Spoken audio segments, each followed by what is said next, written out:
If you're not already a Noahide, you may believe in the 7 Noahide laws more than you realize. In this video, we're going to start with basic principles that I think most people agree on, and then we'll see what follows from these principles. The 3 basic principles are that human life has value, that there are better and worse ways for humans to live, and that truth matters. If you agree with these 3 things, I think that you will agree with what follows. I think this is the secular philosophy of the future, and more people every day are flocking to the laws that it gives. The first fundamental principle of this philosophy is that life has value. I feel like I can assume that your life matters to you.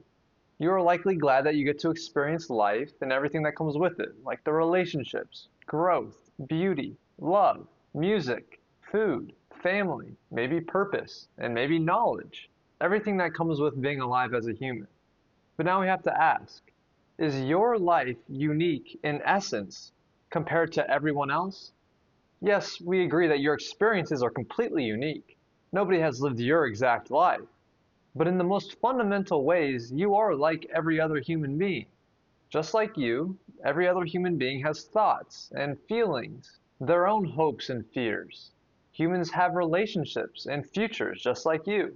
So if your life has value, and other people are just like you in essence, then their lives have value too. Unless we're just going to pretend that only our life matters, we have to recognize that human life matters. And if human life matters, then we cannot casually destroy it. You would not want someone to end your life, and other people do not want their lives to be ended either. And so this leads to the first Noahide law: do not murder. Moving on, because lives matter, how people live must also matter. That's what a life is. If how people live has value, then there are better and worse ways for humans to live. For example, most people agree that it is better to sleep in an enclosed space than outside in the streets. Similarly, when it comes to better and worse ways for humans to live, human life is better when there's stability. People are better off when they know that their food, their clothes, their possessions, their money won't just be taken from them whenever somebody stronger just wants them. If nothing truly belongs to anyone, then we can't build a life. For example, if a farmer grows food, but somebody could just take their food whenever they want, then the farming to make a living becomes irrational. If a worker earns money, but somebody can just take that money whenever they want, then there wouldn't seem to be a point in working, because you're working to earn money. If nothing truly belongs to anyone, then people can't plan and work, and won't be able to provide for their families. Or maybe most importantly, they won't be able to trust that their efforts today will matter tomorrow. And just like how you would not want your possessions unjustly taken from you, others do not want their possessions unjustly taken from them. This leads to the next Noahide law: do not steal. So far we've already agreed that your life matters and everybody else's life matters. And just like how you would not want somebody to be cruel to you, you should not become the kind of person that will be cruel to others. Cruelty begins when we become comfortable causing pain to beings that can suffer. The most basic beings that can suffer are animals. A person who is cruel to animals is training their own nature to become cruel. And once cruelty becomes normal to him, it can eventually endanger other human beings who come into the presence of this person. So we must not normalize cruelty and brutality, even toward animals. This leads to the next Noahide law: do not eat from a living animal. This act is cruel. Let's now orient ourselves in a deeper direction. Many of us agree that truth matters. In any case, we all live as if truth matters, so I hope that you would also agree that truth matters.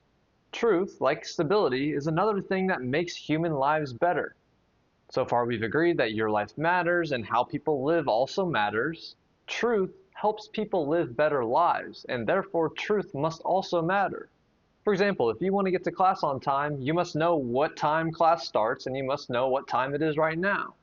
If you are sick, you want a true diagnosis. In court, a true testimony is needed, and in every area of life, we are better off when we align ourselves with truth. But truth also teaches us what not to treat as the ultimate truth. For example, desire does not decide what is true. Just because I want something to be true does not mean that it is true. Power also does not decide what is true. Just because someone is stronger doesn't mean that they're right. Society does not decide what is true.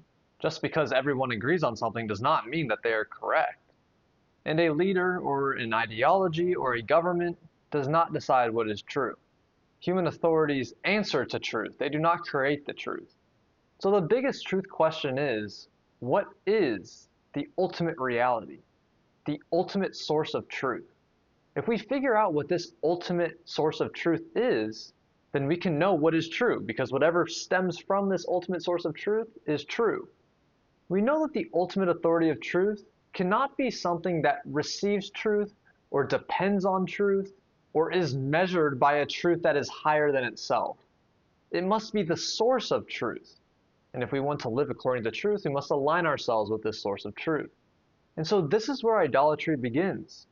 Idolatry means giving the ultimate authority of truth to something that is not truly ultimate.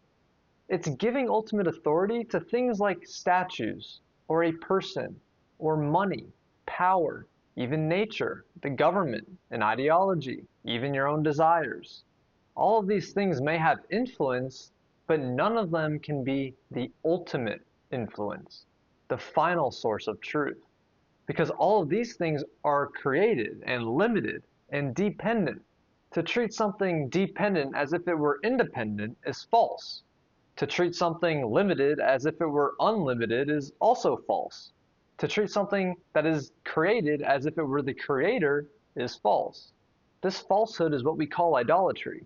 So worship, in this sense, means giving something ultimate authority, your devotion and trust. Therefore, we should not worship any created thing, which we know can't be the ultimate source of truth, as if it were the creator of everything, the ultimate source of truth. The ultimate authority must belong to the one who is behind all of existence and truth. So this leads to the next Noahide law, do not worship idols. So once we know there's an ultimate source of truth and that we shouldn't worship any creations that claim to be truth, we must not only follow this source of truth, but we must also honor it. Why should we honor truth? Because if we mock truth, or trivialize truth, or treat truth as unimportant, we will eventually stop allowing truth to guide our lives. And this is dangerous because human beings live better when they are guided by truth. But if we mock the source of truth, we train ourselves to stop treating truth as something that we should follow. Instead, in mocking truth, we are basically trying to put ourselves above truth, as if we have the authority to dismiss it or ridicule it. We are then becoming the ultimate authority of truth. And at a basic level, this kind of contempt for the truth is what blasphemy is. Blasphemy means treating the ultimate source of truth with mockery, contempt, or dishonor. And this is the next Noahide law. Do not blaspheme the ultimate source of truth. But moving even deeper, truth isn't just something that we follow or speak about. Truth shapes how we live. It's embedded into existence. Everything has a reality to it. To live truthfully, then, is to treat each thing according to how it actually is, according to its reality. To live falsely, then, would be to treat something as if it were something else. We already understand this in ordinary life. A human being is not an object. A human life, therefore, is not disposable like an object. So if someone murders, he is not only being cruel, he is living falsely. He is treating a human being as if he were worthless, as if he doesn't have any value, as if he were an object. But we already agreed that human life has value. Property also has a truth. If something belongs to another person, then by definition, it is not mine. So if I take it and use it without that person's permission, I am treating what belongs to him as if it belongs to me. This is acting out a lie because it doesn't belong to me. And we can even apply this to the prohibition against eating meat from a living animal. An animal is a living creature. It's not a human being, but it's also not a lifeless object. To tear from it while it's still alive is to treat a living creature as if its suffering doesn't matter, as if the living were not really living. It also lets our appetite and impulse rule without restraint. But we know that our appetite and impulse does not decide what is true. Our desire does not decide what is right. So really, our definition of morality is living according to truth. We treat life as life, property as property, and living creatures as living creatures. And the same is true of relationships. Relationships also have their own reality. Your parent is not your spouse. Your parent is your parent or your mentor. Your sibling is also not your spouse. Your sibling is your sibling or your friend. Similarly, your child is not a possession, and a marriage is not a casual friendship. Each relationship has its own truth and its own proper way of being treated. And this now brings us to sexuality. Like everything else, sex has a truth. Human sex is naturally connected to life, union, family, responsibility, and the bond between husband and wife. Now we can already anticipate an objection, but we're just defining sex that way. We're just deciding for ourselves what sex means. But we're not. We are not inventing the meaning of sex. We are observing the reality of sex. Let's go back to the premises that we've already established. We've already agreed that your life has value, but your life isn't valuable merely because it contains pleasure. For example, if a person's life has pain, struggle, or difficulty, we don't say that his life has no value. Life is valuable because human existence itself is valuable. You exist as a human being, you live a human life, and you've already agreed that your life is valuable. At one point, though, you did not exist as a human life. Yet now that you do exist, you realize that your life matters. In the same way, people who do not yet exist may one day become real people with real lives. Their lives will matter just like ours do. And how do these valuable people come into existence? Through sex. So sex is connected to life by its very nature. It is arguably the most valuable part of sex, because we've already agreed that human life has value. Life is thus built into what sex is. But sex is also connected to relationship. Human beings experience sex as intimate, bonding, vulnerable, and consequential. It has the power to deepen trust or betray trust, to strengthen a home or damage a home. And as we've already discussed and agreed upon, human life is better with stability. Human life is better when people can trust each other, depend on each other, form lasting commitments, and build stable families. Sex between husband and wife strengthen a bond that is necessary for a stable home environment, which is also extremely beneficial for that new life that will be brought into existence. So just as pleasure is not what gives life its value, pleasure is also not what gives sex its value. Sure, pleasure is part of sex, but it's not what sex is. Sex receives its deeper value from the human values that it serves, specifically the creation of life, the bond between husband and wife, and the stable family structure in which children can be raised. This is true to what sex is. So sex's fullest meaning, then, is in the union between husband and wife, where the intimacy is joined to loyalty, responsibility, family, and the stable home in which the children are raised. And so this leads to the next Noahide law. Do not engage in sexual immorality, for immorality is falsehood. For the sake of completion, we'll go through these immoral, false relationships. A clear example is adultery. A marriage has a truth. A husband and wife belong to each other in a unique and exclusive bond. So when someone commits adultery, he is acting out a lie. The reality is betrayal. So then adultery uses sex to destroy the trust that sex is actually meant to strengthen. Adultery treats marriage as if it were not marriage. It takes the power meant to build a home and uses it to damage a home. Further, the wife of another man is not your wife, it's his wife. So having his wife would be false. Another category is incestuous relationships. A family relationship has its own truth. Your mother is not your wife. Your father's wife is not your sexual partner. Similarly, a sibling is not a spouse. These relationships necessarily have boundaries. A parent is a different role than a spouse, and by their definitions, they cannot be intermixed. A sibling from the same mother is also a different definition than a spouse. Sexual immorality then confuses these categories, leading to false relationships. Another forbidden relation is male homosexual intercourse. Here too, the point is not about desire and pleasure. Desire does not decide what is true. Human sex has a structure that is built into it. The natural connection to the possibility of life, which necessarily means that it's between a man and a woman. This is part of the reality of the human body. So when male sexuality is used in a way that imitates the union between male and female that sex is naturally ordered toward, the act then becomes detached from the full truth of sex. It treats sexual pleasure as if it can define sex itself, without that structure that gives sex its full human meaning. The final forbidden relation we'll cover is bestiality. An animal is not a human partner. It cannot enter into a human covenant. It also can't share human responsibility, loyalty, and it can't create new human life. To use an animal sexually is to deny the truth of both the animal and the human. It treats the animal as if it were a human sexual partner, and it treats the human being as if his sex were just mere appetite. And this isn't truthful. So all of these forbidden relationships follow the same basic principle. Sexual immorality is falsehood acted out with the body.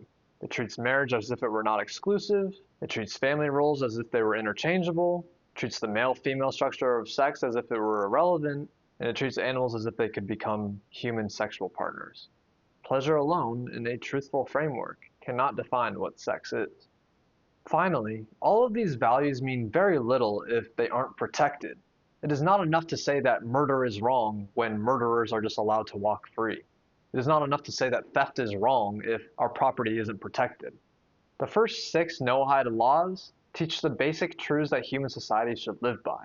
Life is life, property is property, living creatures are living creatures, family is family, sex is sex.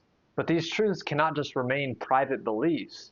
If society agrees that these are their ideals, then they must be upheld in public life for society to actually live by them. And as we have said, society benefits when it lives by the truth, because human life is better when it's ordered around what is real. And so the final Noahide law is to establish courts of justice. Courts are the structure through which society protects and enforces the other 6 Noahide laws. They protect the innocent, judge the oppressor, and make sure that truth is not left powerless. Without courts, the strong can overpower the weak, criminals will escape responsibility, and truth of life can be ignored or distorted. So society agrees with these 6 laws. It's also fit to uphold these 6 laws, because justice is the public defense of truth. So essentially, if you agree that human life has value, and what follows from that is that there are better and worse ways for humans to live, then you also agree that we should live in accordance with the truth. And from these principles, the Noahide laws follow. We protect human life, we do not murder. We respect what belongs to others, we do not steal. We do not treat living creatures with cruelty, we do not eat the limb of a living animal. We follow only the true source of ultimate authority, we do not worship idols. We honor this source of truth, we do not blaspheme. We protect the dignity and truth of human sexuality and family, we live out truth. So we do not engage in false and thereby immoral relationships, and we establish courts of justice to uphold these truths in society. These laws are the basic structure of a truthful human life and a stable society. The logic and principles behind this philosophy may not be fully borne out yet, but the laws that it derives definitely are. The time is coming when everybody will follow these laws, and I hope that you are enlightened, rational, and wise enough to join in following these laws. Thank you, as always, for watching.